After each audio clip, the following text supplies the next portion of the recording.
All right. Hello, hello, hello, YouTube. How are you doing? It is a late one. I am excited to be on here again. As you can see, our topic is different from earlier. But first, I would want you to subscribe, like, and share my channel, please. And yep, it's right there. Click the button. And we're going to get into, I'm trying something different tonight.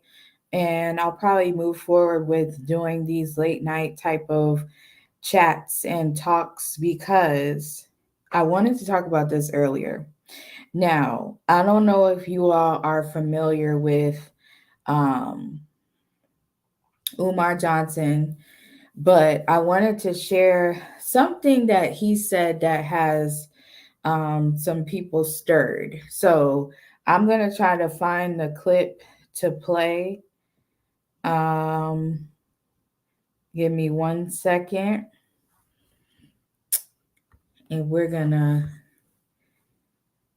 Okay, so here it goes. We can't afford to waste. You can't never get back. Number one is money. You take too much resources. Every black church should have three institutions. You should have a school for our kids, a bank to invest in our people, and you should have a community garden to feed our people good food. If you are bringing in at least $250,000 a year in tithes, and you ain't got a school, a bank, and a garden, you a goddamn fraud. I don't care who you are. Number two, Joe, they take too much of our time. You can make that money back. You can make your time back. Bible study, Sunday service, Sunday morning service, Sunday night service. Why are you taking all this time and you're not giving us?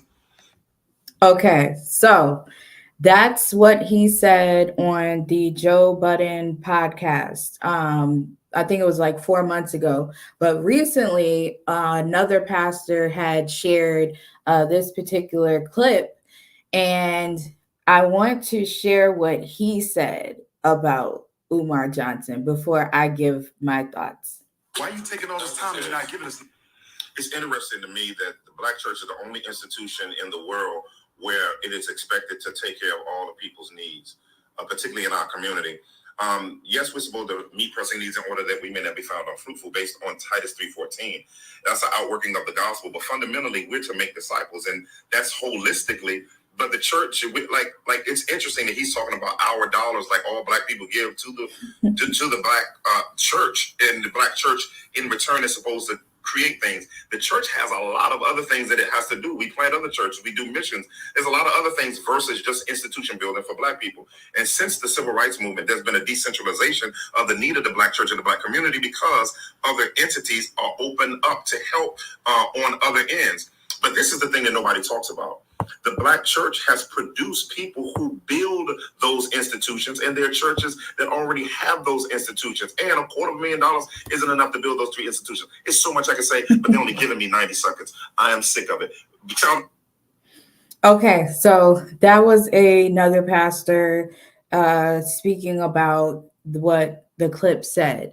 Now, I did a live about Tye Tribbett a couple of days ago, and I was speaking on what he meant by saying the church system is whack. Now, usually on my channel, I am teaching Black women how to find their authenticity through all things creative. And, we're going to go there on this channel. Like, I don't care really about, sticking to cookie cutter topics, but this all ties in with Black women as well, because traditionally Black women uphold the church in the Black church with their skills, their brains, their ideas, all the things serving wise. So this ties in with Black women, and the fact that they're specifically talking about the Black church, it gives two interesting perspectives. Now, first, I want to deal with what Umar said, because I think it caused such a stir because it was coming from his mouth. Sometimes we don't like the messenger of things, just like they didn't like Tye Tribbett's, tidbit, but they really did not like, the Black church really did not like when Umar called them out on the carpet from what he felt about not having schools, not having hospitals, not having these resources that historically we know Black people suffer with, or they don't have it in their neighborhoods. And so you have to question or think about what he was saying from outside of, targeting him. Why do we not have these things? Sometimes these are questions that we have in our mind, but we don't have the courage to say what he did on public platforms like he did, and then it's just suppressed. So I do agree with him to a certain extent of why do these not just, local small churches, but the mega churches that are Black led, why do they not have certain, resources in place to a bigger capacity, just like the state, or, public hospitals, public school systems, whatever you want to put within that dash? Why is there no systems like that coming from the kingdom side? Because in the word, when I read the Bible, I'm like, we are supposed to be ruling over this earth. We are supposed to be ruling over, you know, what has given us on this earth. And if he's given us a task to open these type of institutions under the kingdom system, we have to question, why do we not see that more? Okay, so I agree with him to some extent. Now, the other pastor is Pastor, let me get his name, Pastor E. Mace. So he is based in Philadelphia, and he is wildly known for Black, like speaking of Black culture and intertwining it with scripture. And he has a popular book that, let me pull it up. Pastor, I want to put it out here so if you all want to grab it, you can. Where is his book at? Give me 1 second. Okay, Woke Church is his book. He wrote that. And he also wrote Urban Apologetics, Cults and Cultural Ideologies. And that's all on Amazon. And then he also wrote some other books. But the interesting part is, the key thing that stuck out to me was saying that he, or churches that he lead, churches that are led by Black pastors, they're not responsible for taking care of their church members in that context that Umar Johnson brought up. Now, to me, I'm not really sure. I wish he would have elaborated more, like on a live or a live taping, like a live video, or maybe go on a podcast and elaborate more on what he means by that. I know he didn't mean any harm, but the way it comes off, it was kind of like you were more focused on combating the messenger versus really dissecting the message that the messenger brought across. And growing up in Black church, there's always a communication problem. There's always a comprehension problem as well. What Tye Tribbett came out and said, a lot of people did not comprehend that well. Matter of fact, all they heard was he said church was whack. And they didn't go beyond they didn't look at the whole interview. They didn't go beyond that particular clip and decided to look into what he was really saying. I heard what he said. He said systems. Now, there's another context of, people thought that was the wrong platform for him to bring that up. And I had to correct the Jasmine brand, that's a media outlet site on, I think on Instagram, online, whatever. They put the caption as Tye Tribbett said the church was whack. And I put in the comments, I said, he did not say the church was whack. He said the systems within the church was whack. And over 4,000 people liked it. A bunch of people commented and they were like, I agree, because I heard the whole interview and he did not bash the church. He just bashed the system that was made within the church. And so these are all conversations that I think still need to be had, because there's so much interpretation, so many people saying XYZ. And Tye Tribbett actually got on today and spoke about, in two parts, about what he actually said on the Breakfast Club. Now, I don't think he should have got on and explained himself. It was pretty self-explanatory. But when you're dealing with religion and religious people, I don't think people realize how much they're religious until someone says something that's out of the norm, that's out of what they're used to. And it's unfortunate, because we should all be able to come to the table and sit and speak about certain things. When we read in the Gospels, Jesus' ministry, all he did was ask and question the people in the synagogue. Like, he challenged them over and over and over again. And so when people don't want to be challenged in this time and they just want to like go off, like the one pastor that came out, and I don't think he meant any harm, but at the same time, I feel like he came out too fast with his response, because what he said was not standing in unity with Tye Tribbett, who is also a pastor. There's a lot of discord. There's a lot of, this or that. And it's, like I said, it's unfortunate. And I really wish that people would take the time to figure out what one another is saying. There needs to be an understanding. And that's one of the fruits of the Spirit is fruits of the Holy Spirit is understanding. So let's talk a little bit about church, Black church systems. Do y'all think there's a problem with the systems that are in Black church, or do y'all think that it's fine? You can think either one, but since I'm on my channel,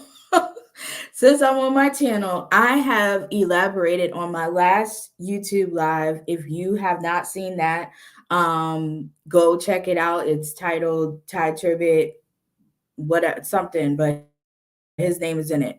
And there were systems set in place that were from God. Then you could tell that there were systems set in place that were from man.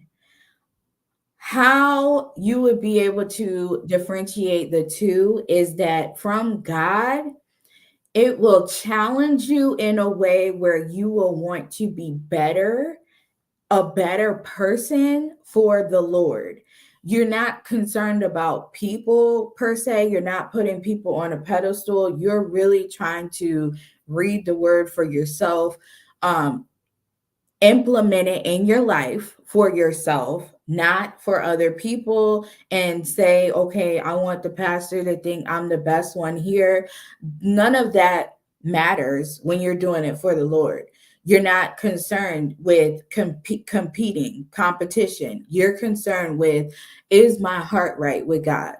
Now, when there's systems from man, it's almost ran like a plantation. Like, it's almost ran like you have to beat this person in knowing the word, knowing how to prophesy, knowing how to do all these things to get chosen by a person.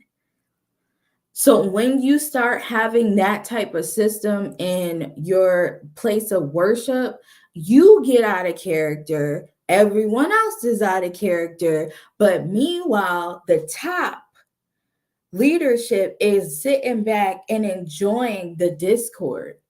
Now, y'all can disagree with me, y'all can agree with me, but if you want to disagree with me, I really would like for you to comment why you disagree. But this has been something that I have experienced, and it's unfortunate. It is so unfortunate when you see people that have so much potential to chase after God and what He has for them, their destiny, and chase after the things of the Holy Spirit. And they have so much potential to do that, but they get caught up in these places that have these systems, and especially in the Black church, especially, and women, Black women are more prone to succumbing to this. I'm not sure why, but if you ask me, top thing is they have trauma that they've dealt with in their childhood, and they still are vulnerable within it. So anything put in place like this, they're going to gravitate towards any type of competition stylistic type of atmosphere. She thinks she's better. Like, they turn Black women against each other in the Black church, in some Black churches. So that's a system. That's a man-made system in place, because I've been under certain kinds of Jezebelic type of preachers or leadership where they want you to compete with others. That's the nature of the church, and it's out there, y'all. It's really out there. So when Tye Tribbett went into his explanation on the Breakfast Club, he said that we outside of the church still have to be the church. Outside of the church building, we still have to be the church. It doesn't just happen there. It happens on the outside as well. So when you cut it off, when you're leaving church and you're this whole other person, are you really going to church for God, or are you going to church to, prove to someone that you can show up every Sunday, or you can show up to all the events? So we all have to get our hearts right with God. That's the main focus, whether you're a Black church, whether you're a white church, whether you're Asian church, whether you're a Spanish church.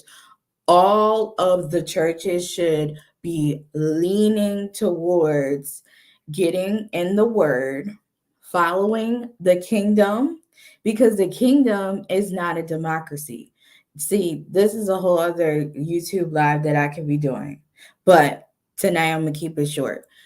The kingdom is not a democracy. The kingdom is not a man-made system. The kingdom you have to have up here. You have to have down here. Both work together. But God is concerned about our heart. Because once our heart is right, our mind is going to automatically follow. We have to renew our mind every day. We have to ask God to clear our hearts. And once you do that, you will get kingdom assignments. When you spend time with God, you get kingdom assignments. And nothing that Umar said was wrong, but it took someone outside of the Black church to address in such a bold way. And I'm wondering if more, after that conversation on that podcast, if more pastors would come out and try to talk to other pastors about what he said, instead of just want to just get back at the person. Because some of these things we have to look at. And I feel like, they have such a problem with Black women preachers and women in the pulpit in general. But we see a lot of Black women that are gifted and anointed to preach and teach, and they're in the pulpits and people have problem with that and all this stuff. Well, what if you had created a school building, hospitals, clinics, all the things that Umar mentioned for these women to work at and come out of the secular jobs and go into the kingdom jobs. What if that was created? And then you probably 9 times out of 10 don't have to worry about them taking your spot, because guess what? They have a spot. Now, it doesn't mean that they're never going to be on the platform if you do create this stuff, but let's think outside the box. Like, God is like, so many people limit God, especially in these 4 walls. They limit God and think that they know exactly how God's going to do it every single time. That's a lie. That's a lie. So again, go back and watch the last YouTube I did about Tye Tribbett, or go back and watch what Tye Tribbett said. The Joe Budden podcast, unfortunately, they don't have the whole interview out. I'm not sure why. There was something going on behind the scenes, but I think it's really important to listen and for full context. Listen for full context of what people are saying. And we don't always get it right. Sometimes, people in the Black church, they take accountability. This is not all Black churches. But when you look at the majority of the ones that actually have the money to do these things, and I agree, 250,000 is not enough for all of these establishments, but it's enough for at least one. It's enough for at least one. I don't know why I'm holding my pinky. One. It's enough. So I hope and pray that there's some understanding when it comes to getting these things done and building the kingdom. But we cannot be church over kingdom. It has to be kingdom over church.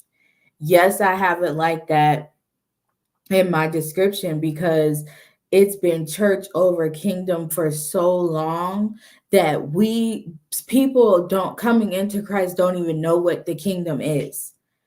That's how bad it's gotten.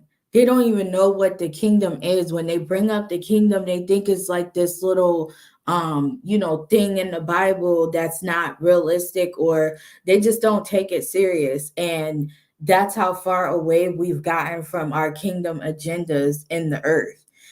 Especially Black churches. We got to get back on track. We have to take heed of what God is saying and move forward in these ways. So God bless you. I hope that you have subscribed to my YouTube channel. Like, share, subscribe, do all the things. And I will be back on with other topics. And I hope to see you again. Have a great night. Bye.